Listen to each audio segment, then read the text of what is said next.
buen domingo, buen fin de semana para todos ustedes, amigos televidentes. Voy a conversar con el doctor José Álvarez, él es médico cardiólogo. Y vamos a tratar un tema que está muy de actualidad. ¿Qué relación tiene el coronavirus con el corazón? Muy buenos días. Bueno, el coronavirus y el corazón tienen mucha relación. El coronavirus inició siendo una enfermedad, o la COVID-19, la pandemia, comenzó siendo una enfermedad pulmonar inicialmente. Se consideraba que era su principal afectación.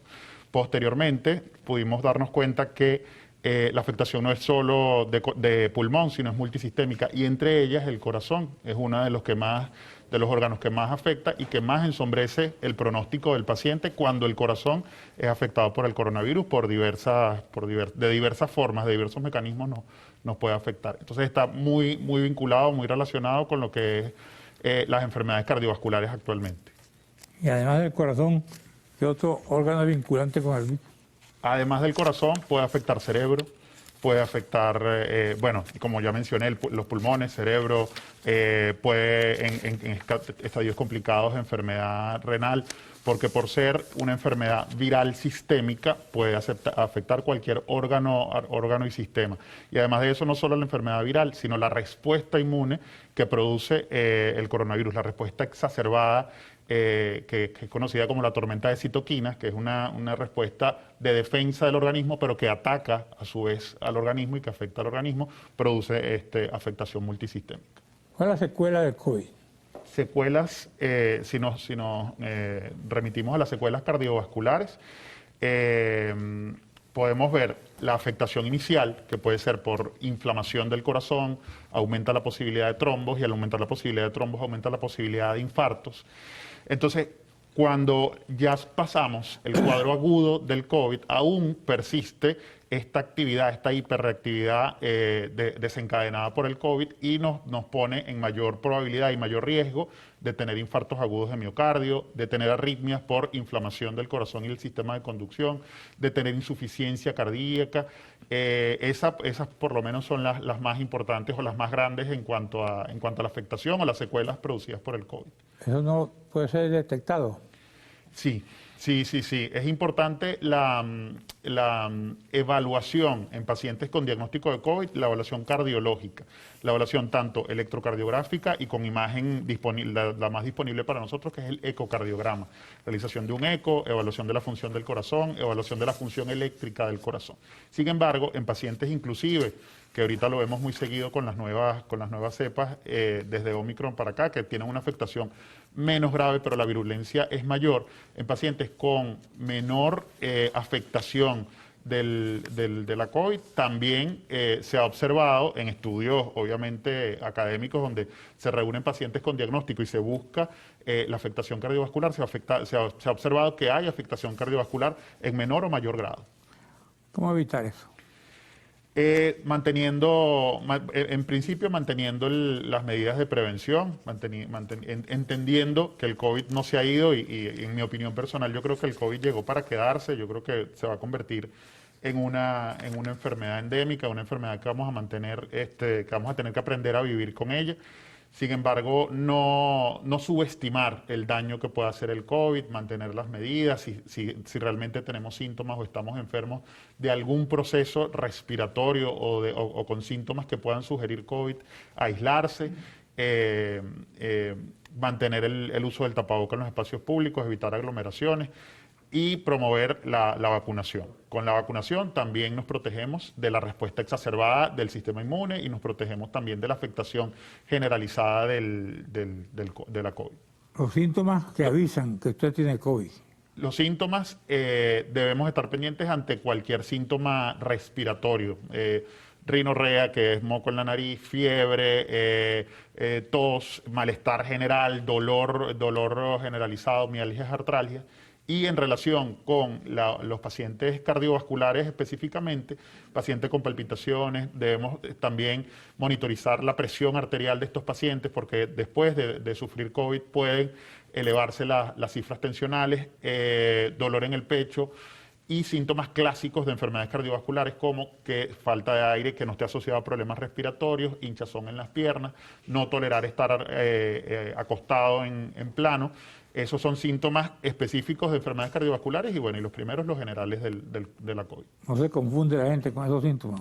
Es correcto, es correcto. Por eso la importancia de la consulta, de acudir al médico, a su médico tratante, a su cardiólogo, a su internista, que haga lo que uno llama diagnóstico diferencial. Porque la COVID, como tiene afectación pulmonar y puede producir disnea, la disnea es algo que lo pueden producir la afectación directa pulmonar o lo puede producir la congestión pulmonar producida por la insuficiencia cardíaca. Entonces, el trabajo de nosotros está en hacer el diagnóstico diferencial, evaluar el paciente, interrogarlo, examinarlo, hacerle los exámenes correspondientes y establecer el diagnóstico definitivo y ver de qué se trata. La capacidad médica para evaluar eso. La capacidad es alta. Digamos, si el paciente consulta los signos y síntomas o el diagnóstico diferencial para discernir entre si se trata de una entidad u otra, el examen físico, nuestras manos y nuestro estetoscopio, nosotros podemos hacer. Todos los médicos generales, médicos especialistas pueden diagnosticar COVID. Sí, los médicos generales formados en nuestras universidades, que de verdad que seguimos formando médicos de altísima calidad, pues están en capacidad de establecer por las manifestaciones clínicas del paciente y su examen físico, un diagnóstico diferencial. Y claro, habría que hacer las pruebas serológicas en los tiempos que hay que hacer, como PCR, hisopado, determinación de antígenos y las pruebas en sangre de determinación de anticuerpos en los tiempos pertinentes, pero sí. Yo insisto, tú puedes evitar que te llegue el COVID. Es difícil. Podemos minimizar la probabilidad de tenerlo. Si, por ejemplo, nosotros no usamos tapaboca, participamos en aglomeraciones, no nos cuidamos, estamos en contacto con personas enfermas sin las medidas pertinentes de bioseguridad, disminuimos la probabilidad. Pero yo creo que con una pandemia ninguno estamos exentos y ninguno somos culpables, digamos. Ese sentimiento es muy común, que me dio COVID, entonces o a mi mamá le dio COVID, probablemente fui yo que se lo contagié. Yo creo que no hay que sentir sentimiento de culpa, yo creo que estamos expuestos todos, lo único que todos debemos cuidar. Por eso es trabajo y es tarea de todos. Pero entonces es una enfermedad que va a atenderse a toda la población. Vamos a un receso, te hago la pregunta.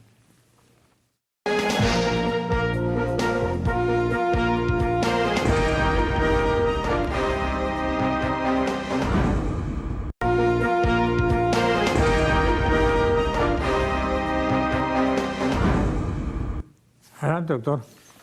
Sí, bueno, la pregunta, si se va a extender a toda la población, hay algo que se llama en las enfermedades inmunidad del rebaño, que es cuando se inmuniza un porcentaje o cuando un porcentaje de la población adquiere la enfermedad y adquiere inmunidad.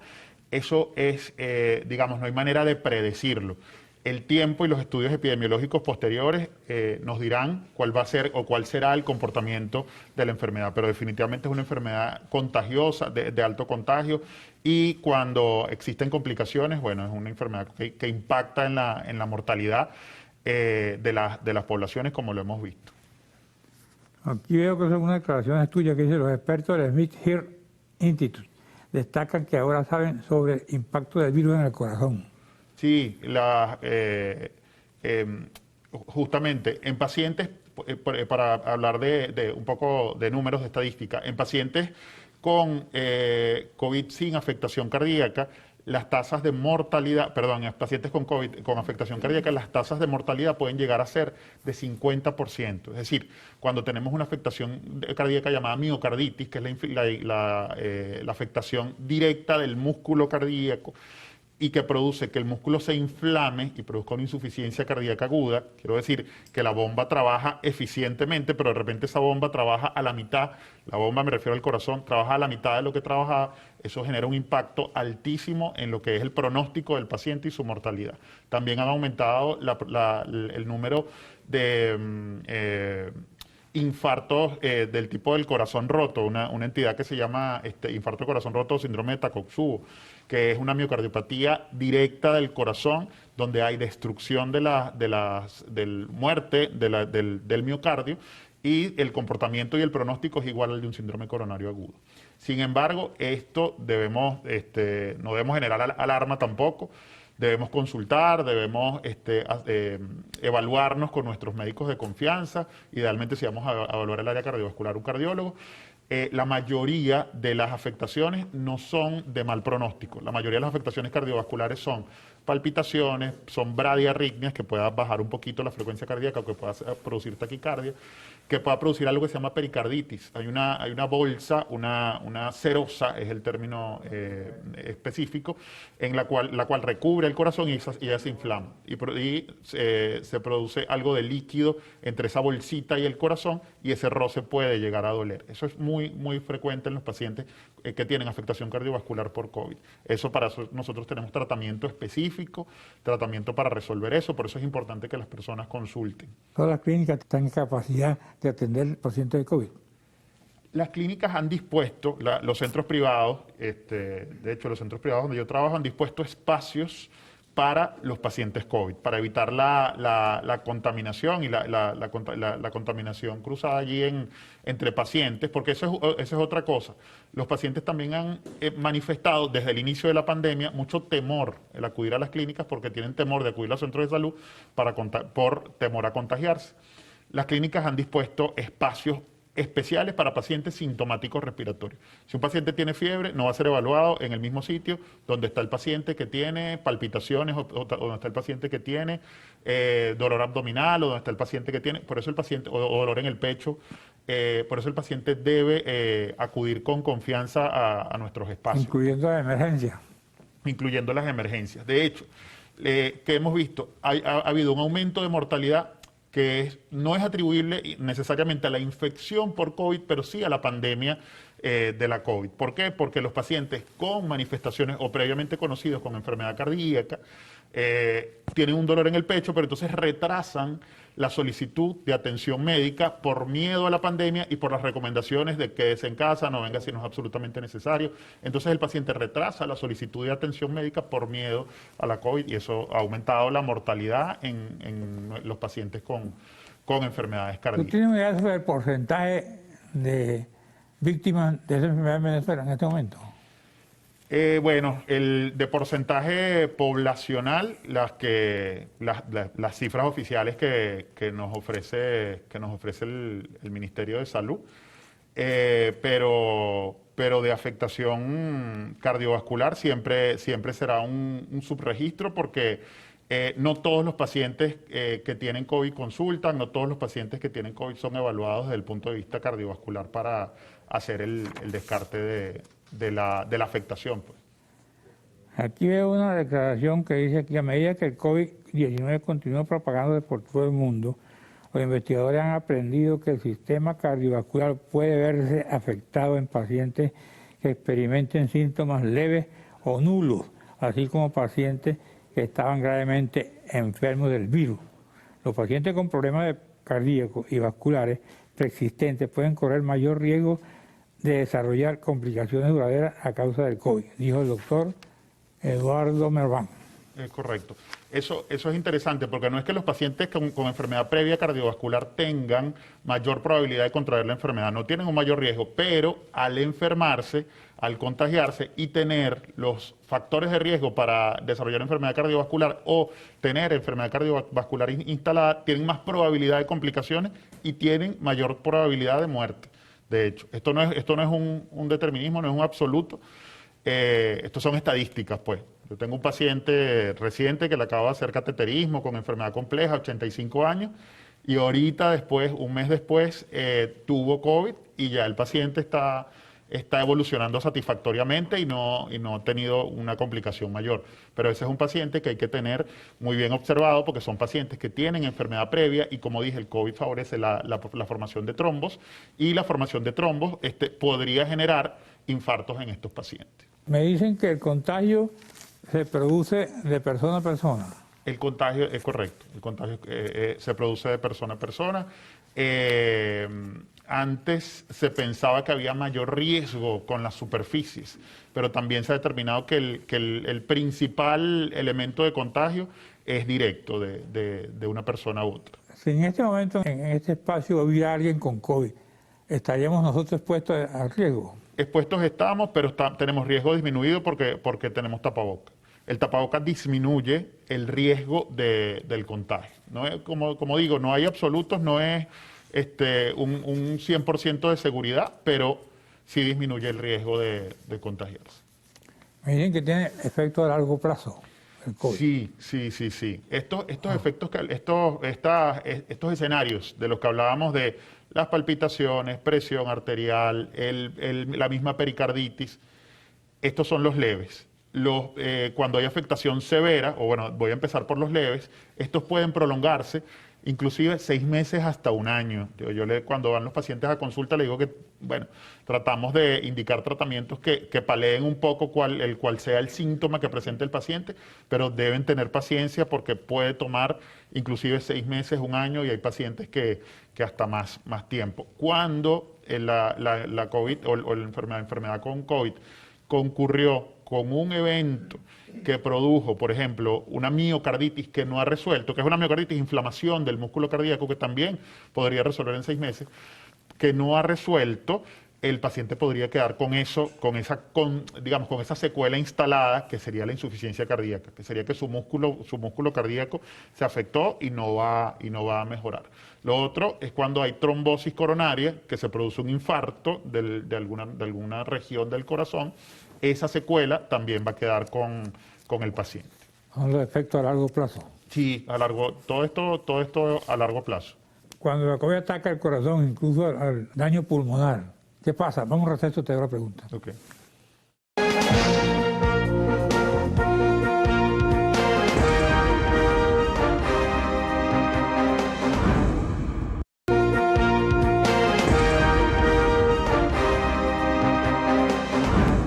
Adelante, doctor Álvarez.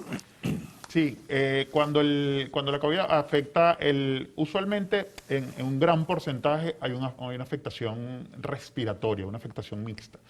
Sin embargo, como digo, podemos ver en estudios de evaluación por resonancia magnética cardíaca, en el cual los pacientes pueden tener un curso leve de la enfermedad, que no ameritó oxígeno, que no ameritó hospitalización, que no ameritó tratamientos específicos contra el COVID, que afortunadamente se han venido desarrollando. Pero cuando dirigimos nuestra investigación a evaluar si hubo afectación cardíaca, en una menor o mayor medida la hubo.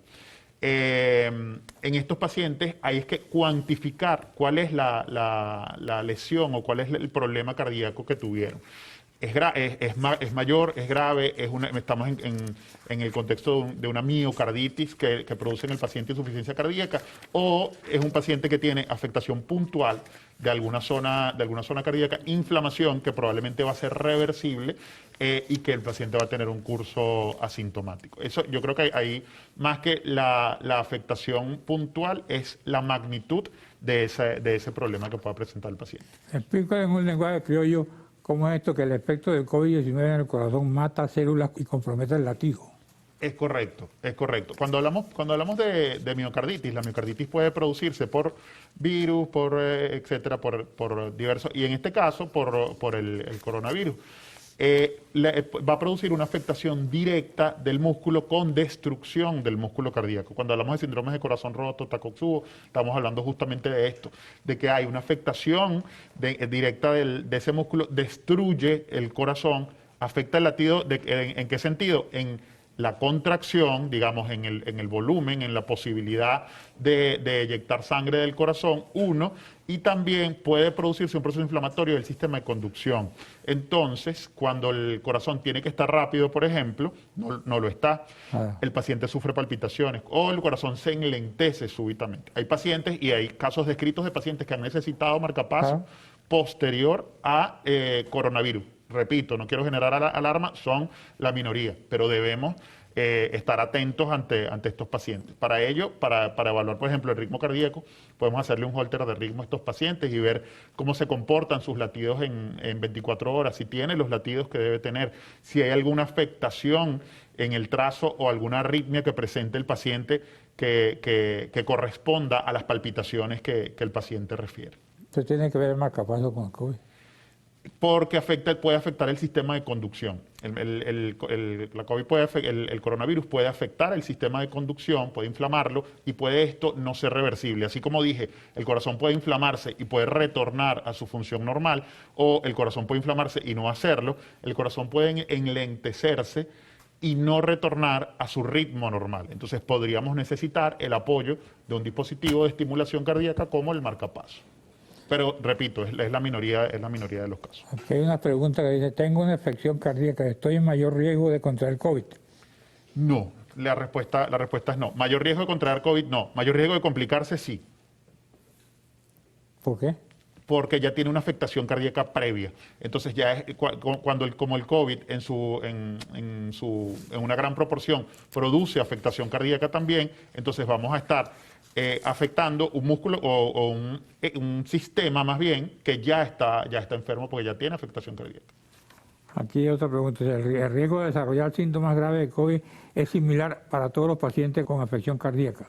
¿O hay diferencia? No, lo que dije, el riesgo de tener complicaciones es mayor. El riesgo de complicarse de los pacientes con COVID, con afectación cardíaca previa, definitivamente. ¿Es igual para hombres que mujeres, para niños que viejos? Eso también vamos a verlo en los estudios epidemiológicos a largo plazo, porque también hemos observado, al principio observábamos mayor afectación de la población mayor, de 65, 75 años, pero también hemos visto casos descritos con complicaciones importantes en población pediátrica. Entonces debemos cuidarnos todos. ¿Cómo? Con la vacuna, el uso manteniendo las medidas del uso del tapaboca, manteniendo evitar aglomeraciones y manteniendo todas las medidas de bioseguridad que debemos mantener para evitar la propagación. Aislarnos si estamos enfermos, forma parte también de una conciencia colectiva de protegernos nosotros para proteger al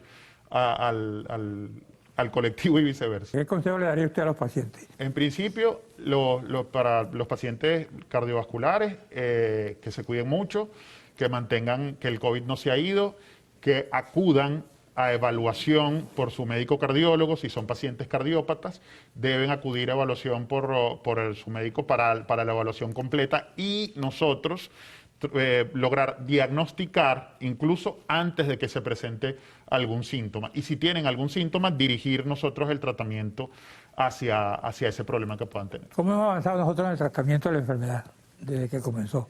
Bastante. Cuando comenzó, bueno, no sabíamos lo que lo estaba produciendo, luego se aisló, no había vacunas para esto mismo, no había tratamientos específicos que ahora sí existen, antivirales que cuando se dan en el tiempo que tienen que darse disminuyen la posibilidad o la probabilidad de complicaciones. ¿Cuáles son esos antivirales? Son antivirales específicos, favipiravir, antivirales específicos que dan los médicos infectólogos y los médicos intensivistas para recibir. ¿Qué tiene que ver el acetaminofén con esto? El acetaminofén no es un antiviral, es tratamiento sintomático. Estaría indicado como tratamiento sintomático. ¿Qué otra cosa puede decir a la gente aquí? Bueno, que nos sigamos cuidando y más el paciente cardiovascular debe acudir, el paciente que tiene alguna cardiopatía debe acudir tempranamente. Las clínicas, inclusive nuestros hospitales, tienen espacios separados. No todos los hospitales atienden COVID, pero los hospitales que atienden COVID tienen también áreas separadas y nuestras clínicas, la mayoría de nuestras clínicas están capacitadas, preparadas para evaluar los pacientes COVID separados del paciente habitual cardiovascular. Así que si usted tiene un dolor en el pecho, no demore en consultar. Si usted tiene palpitaciones, no demore en consultar. Si usted presenta pérdida de la conciencia, no demore en consultar a los centros asistenciales para recibir el apoyo que necesitan. No por temor al COVID, retrasemos un poco más. Nosotros los cardiólogos tenemos una frase que tiempo es miocardio o tiempo es músculo. Cada tiempo que pasa de un paciente que tiene un infarto que no acude y que no consulta es músculo que se pierde y que se pierde para no volver más. Entonces hay que acudir y hay que hacerse evaluar por los médicos especialistas. Aquí veo que dice que los pacientes trasplantados o que han tenido cáncer son más riesgosos. Sí. Incluso los pacientes con trasplante cardíaco también. Como Esa es una entidad aparte porque con cualquier trasplante hablamos de protegernos de una respuesta inmune de rechazo del injerto, se llama eso. Estamos colocando algo que no es nuestro dentro de un cuerpo, o algo que no es de una persona dentro de su cuerpo. Entonces siempre va a haber una respuesta, así hagamos pruebas de compatibilidad previas, va a haber una respuesta de rechazo. Y si la respuesta inmune está potenciada por la afectación de la COVID, entonces va a haber una respuesta aumentada también hacia esos órganos y ensombrece el pronóstico del paciente y lo que es el rechazo, que es lo que uno no quiere nunca, el rechazo del injerto o del trasplante. La gente que tiene implante es más riesgosa. La gente sí tiene mayor riesgo, el pronóstico se ensombrece. ¿Por qué? Por lo que comenté de la respuesta inmune exacerbada, la respuesta inmunológica exacerbada que produce el COVID. El COVID produce una afectación, o el coronavirus produce una afectación, un daño directo y un daño por la respuesta que producimos nosotros de sistema inmune y de tormenta de citoquinas. Es que produce arritmia. Es correcto. O un ataque cardíaco. Es correcto. Esas arritmias pueden manifestarse, como mencionábamos, en bradiarritmias, que serían arritmias que enlentecen el corazón, o taquiarritmias, que son esas el paciente refiere, tengo taquicardias y tengo el corazón acelerado. Quedamos en que el COVID ataca a todo el mundo, ¿no? Es correcto. Ninguno estamos exentos de que nos dé. A los niños, a los ancianos, a los viejos. A todos los grupos poblacionales. A los que tienen cabello, a los que están calvos. ¿Sí? Es correcto. Bueno. Así es. Gracias, doctor. Muchísimas Gracias a gracias. usted, amigos televidentes. Nos vemos aquí el próximo domingo a esta misma hora.